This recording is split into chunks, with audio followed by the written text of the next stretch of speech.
নমস্কার, আজকে শ্রাবণীস কিচেনের তরফ থেকে তেলে বেগুনে ট্যাংরার একটা রেসিপি নিয়ে এসেছি।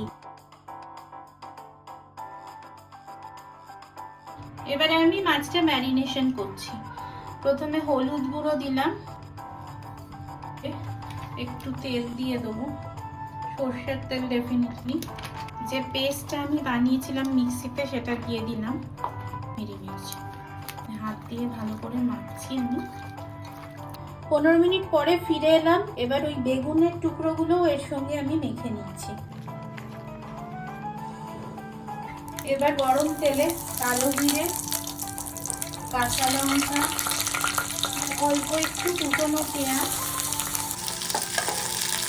এর ওপরে আমি ছড়িয়ে ছড়িয়ে এই মশলা দিয়ে ম্যারিনেটেড ট্যাংরা মাছ আর বেগুন কভার করে দিলাম।